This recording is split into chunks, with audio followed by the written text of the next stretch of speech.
Welcome, Sean. It's a pleasure to be here, Brenda. Thanks for having me. Not at all. Great to see you, and hard to believe it's 10 years since we first met. Yeah, 10 years. 10 years ago I was watching the TV, TG Car, and I always had a great interest in oil painting. I had never done it, I was kind of afraid of it. Right. And saw the programme Irish Paint Magic and with David Willis, and it was a huge inspiration. So I called yourself and you said come on out and we'll have a lesson, and we had a lesson. That's right. And a beautiful salad and a great day to go there. Fantastic day, and this was kind of the result of it. This is my first ever Your first oil painting. Oil painting. Yeah, the one you taught me to do, yeah. And it's kind of a waterfall with mountains and greenery, but it was a pleasure doing it. We did a fantastic day. We did. Yeah. And I think there's a few more under there. I think that was the beginning. It was the beginning, and you inspired me. I haven't stopped since. I mean, done tons of them, but this is just a couple. This was one, the Cliffs of Moher, little version of the Cliffs of Moher, which I really enjoyed doing as well after seeing David.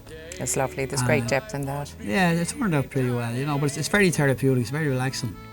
And I found we have another one here. This is just a Ben Bulben, the mountain in Sligo. Ah, the famous Ben Bulben. The famous Ben Bulben, yeah. It's hard to believe we're at the 200th episode of Irish Paint Magic. Yeah, and if I could just wish David, he's a great character, and I'd like to wish him continued success, and here's to the next 200 programmes, or 200 years, whichever comes first. Ireland, my Ireland, oh I'm coming home. Though I roam, sure my heart never left her. Oh, the dark rolling sea, she is calling to me. Oh, I'm coming back home to Ireland. Get Vila Falta, 100,000 welcomes to Irish Paint Magic. This is indeed a very special day for me and for TG Car and for Lispopple Studios, because this programme will be the 200th programme that I have recorded. So it's a very special day for all of us, and we hope that we thank you, the people of Ireland, especially the people in the north of Ireland, the south of Ireland, and all over the world really, because it's on the internet and everything. We want to sincerely thank each and every one of you for demanding more and more of Irish Paint Magic. Now, this subject is a special subject, and it's funny enough, it tells the story of a very famous artist called Paul Kane. Paul Kane was born and baptised in Mallow, my hometown in County Cork. But the whole family immigrated to the United States or to Canada. So I'll tell you about Paul Kane because he's such a fabulous artist. It has to be, well, he's very well known in the United States and in Canada for painting the American Red Indian. So I'm going to dedicate this program specially to Paul Kane. So I want you to come up here till I show you what I've done. I have my 24 by 18 canvas as usual. And this is kind of an American scene. So what I done was I got the little bit I have sketched out a few little bits here and there, and then I put in my liquid clear, which is there around all the dark areas. It's all liquid clear there. And here then the liquid white, anywhere there's white I just cover it with liquid white. The American Red Indian, when they were only opening up the western, well, I suppose going into the mountains up into the Great Lakes of Canada and things like that, when the white man was starting to make inroads into the fur trade and that. So straight away now I'm going to go into blue, and this time I'm going to leave it a little bit blue because we're going to be in the United States or Canada. And they do have nice clear skies, not like the skies we have in Ireland, which will be overcast and things like that. They have these nice clear skies. But of course, they have them, and they have terrible cold weather as well, that we don't have, like anything 30 degrees, 40 degrees below freezing, like. No. So this time I'm not going to put any cloud formations. I'm just getting a little bit of a flare there behind the mountains. So I've gone back with a little bit of white into that. And working back up then, so that there's a little bit lighter where the mountains will be. And here's the beauty of using the black gesso. If I had that done with a pencil, it would be gone in me now. But I can just pull it off and I can see everything as it is. So there, to this as well. Because what's up there will be down here, onto the lakes. I fill all that in.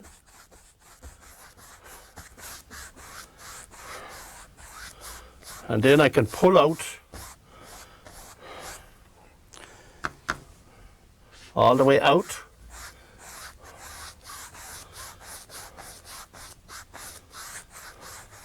Now I am told by the studios here that this program could very well be a very special one.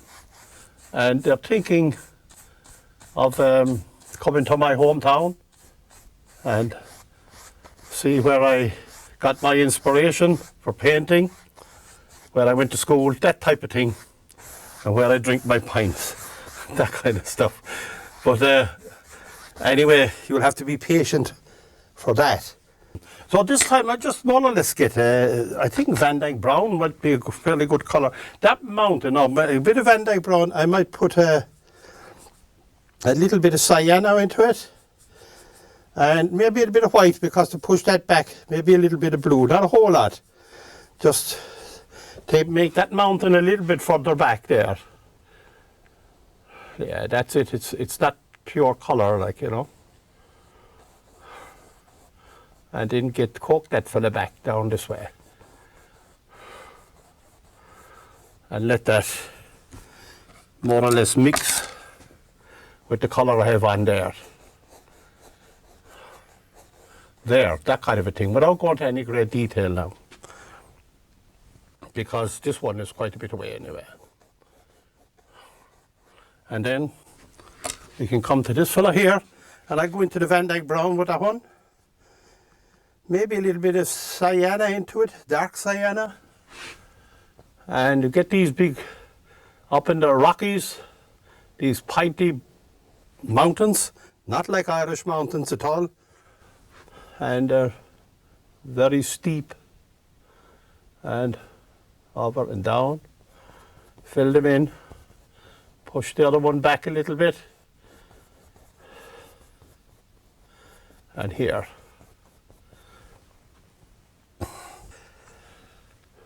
In there. And I can pull that up and down, up and down.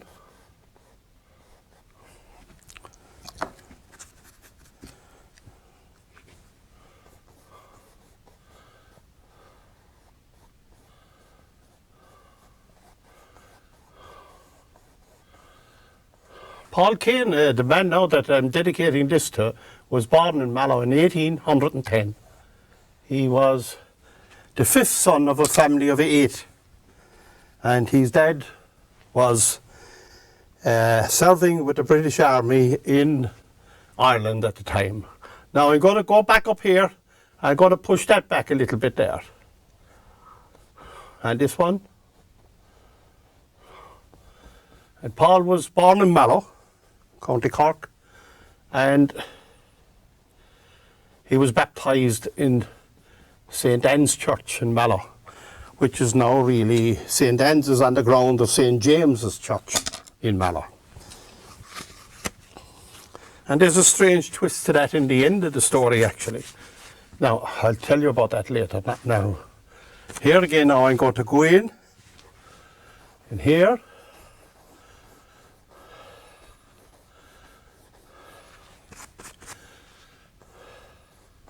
Some years ago, I was in Canada, up in Toronto, and I went up into the mountains. There's a special art gallery and museum way up in the Rockies, and I saw some of those magnificent paintings. Now what I'm going to do, I'm going to get a bit of yellow ochre and sienna. We'll get the sienna first and the yellow ochre mixed half and half about, approximately. And I'm just going to catch this, let it run down.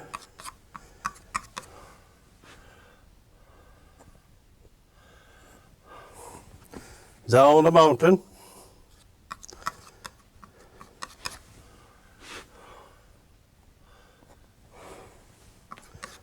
And over here.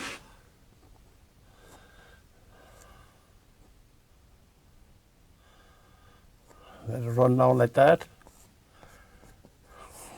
The whole family of the Canes, actually, when Paul's dad was finished his service with the British Army, they all immigrated to Canada and to Toronto. Well, Toronto in those days was known as York. It wasn't Toronto, it was known as York. Now, I'm just getting that a tap here, and we'll see where we go. This one. And again now.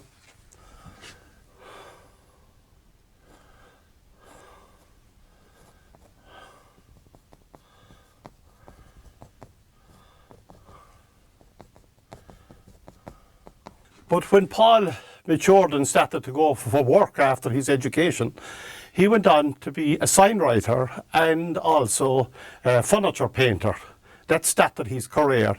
And later then he became more or less an itinerant portrait painter, going around painting portraits and things like that. But he wasn't happy. He met other people, other artists, and they said, you should go to Europe. Go to Europe and study the old masters, and then you'll know the road you want to go down. But now I want to highlight this a little bit here. And again now, not a whole lot.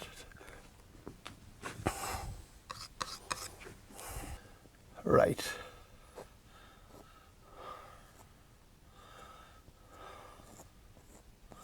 So that in 1841 anyway, Paul headed off.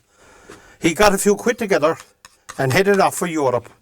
I went to France, to London, Italy, to study the old masters. And it was there he was inspired by everything. But he headed back again when he was finished there. He just spent, I think, 2 years. Now I'm just going to get a fan brush here. And I'm going to tap into some of this here and bring that down.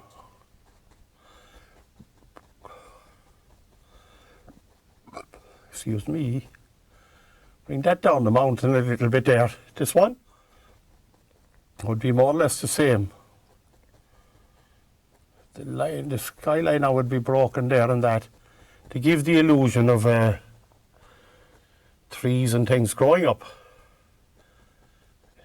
the side. Way up those hills, up those mountains. All I'm doing now is picking up the paint here and with the fan brush and bringing it down into the valleys and whatever. Sometimes you can lift some of them if you catch them lightly and they will stand up for you. Paul returned back to Canada and he decided that his career should be up in the Great Lakes with the Indian reservations. At that time, the Indian tribes were all even still at war with each other, even though the white man was mixing with the American Indians at the time. But he decided he'd go up into the Great Lakes and sketch.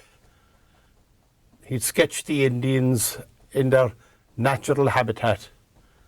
So off he went up, and he spent a couple of summers, and when he'd sketch some of the Indians, he'd come back down again for the winter, because the winters are too cold for him to paint up there. With 40 degrees below, you can imagine what it was like. And it was in 1846 that Paul witnessed the first buffalo hunt. He heard about it but never saw it. Thousands upon thousands of buffalo, all on, and the Indians hunted them down. But that was an experience all of its own. It was this, the buffaloes were in the territory of the Sioux Indian. Now, I'm going to mix up a dark green, black, Van Dyke brown, and sap green. It is really dark now. One of the great strongholds up there was Fort Vancouver.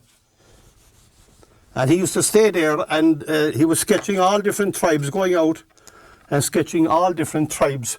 I'm going to fill all this thing in here now with the filbert brush, with that dark colour. All this here, right across there, look.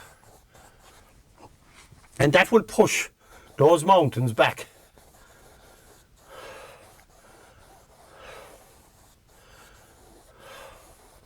That'll push all them back now. So I can push up like this, push up with the brush. Not a whole lot of paint on it now.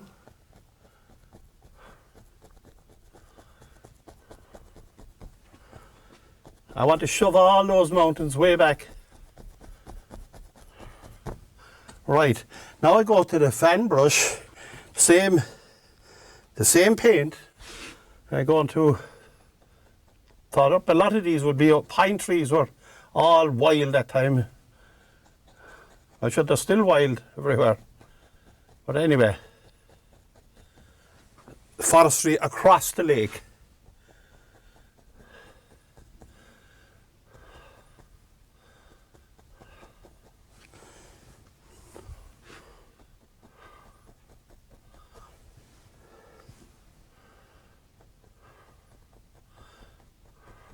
You need to fill all that in. When you're doing this, make sure you fill it in. Don't have them like for post, you know. Don't not like telegraph poles. Do not have them that way. Make sure that they're all filled in. Now up here, I can turn the brush, and create a big pine tree here. Right down. Come on, come right down for me. Push that old mountain back there for me. Come on.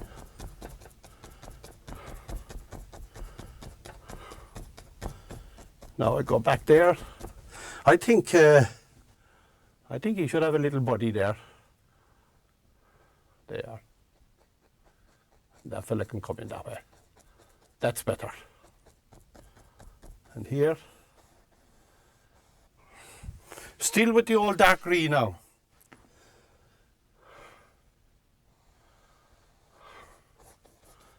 And that's fine. Cad yellow, bit of green, more bit of yellow ochre, maybe a little bit of liquid white. I wipe the old brush. Now I need to highlight some of this thing over here, but not a whole lot of them either. I'll just touch some of them, okay. But all these Indians, you know, the tribes, there was intertribal war going on all the time among the tribes for territory. And they would have went around every day, the warriors, establishing and see that no other tribe went into their areas. And sometimes they did, and sometimes there would have been war between the tribes. And one day, Paul Kane was with the Hudson Bay Company, and they were going up, and they witnessed for the first time 1,000, they reckon 1,500 warriors, and organising a raiding party on other tribes, whatever was going on. But of course they couldn't interfere with that. That was none of their business. They stayed out of all that kind of thing. Now I'm going to push up here, along here, where there'd be, and leaving lots of dark now as well. And it was in Vancouver that the Oregon Treaty was signed. That treaty was the very first time that the United States and Canada, they decided once and for all where the borders would be. And those borders still stand to this day. That was in Vancouver, and Paul witnessed the signing of that. I'm doing too much talking now. I must watch this clock.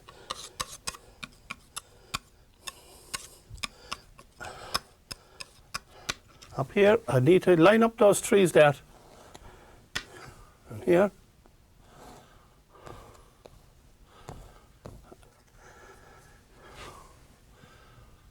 So, a touch. Don't kill all the darks when you're doing this. Be careful. Just highlight some of them. I touch them. And again now. You'll notice I put in the stems. It saves me the bother now of trying to paint them in. Don't know when I have it. You see the stems coming through there? And down here then you would have lots of foliage again. All different things here, rough and ready. Now I got to pull all this down over here to create a reflection right across the lake now. Right across.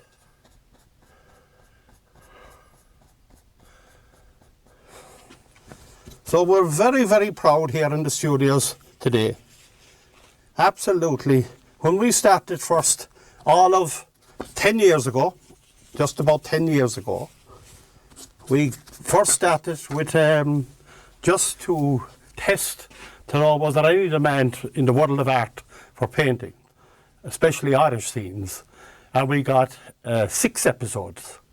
And here we are 10 years after on episode 200. So again, I can't thank you enough for that. Now, over here, I got to go across that now, very gently. Very gently. Here, I got to pull this fella down. Maybe the highlight for him. And go across that.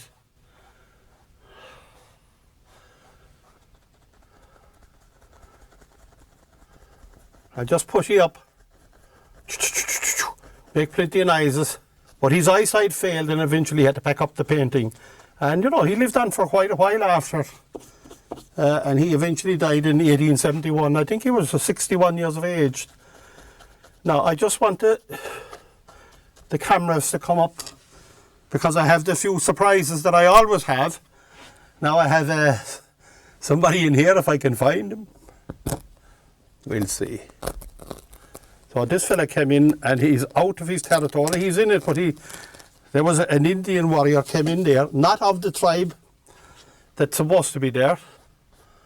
All the different colours down. His reflection coming down there. I can go across that. Get a reflection of him coming down. Now I'm going to get my liquid white and I go across. I can go in here anyway, number 1. And there. Get him there. The horse drinking.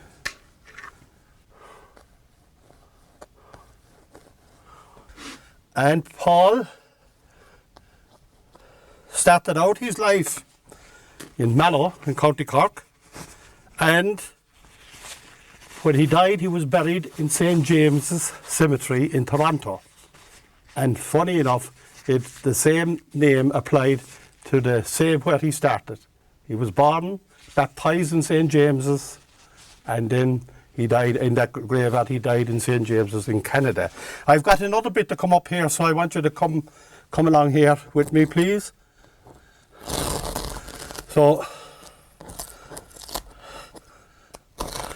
the Indian from this tribe is keeping an eye on him because there's the boundary over here. And what I need to do now is just go back and get his horsey to sit down a little bit there. And he's observing his territories. That's what they fought over mostly, the Indian. But as I said, they police their own and they're their own. But different tribe here, different tribe there, boundaries there. And that's the great story of Paul Kane, the great painter. In Canada, you just could not buy his paintings. You couldn't buy them. they're in state ownership or whatever, and private ownership, but they're costing millions. They wouldn't be even for sale. He became such a famous portrait painter of the American Red Indian.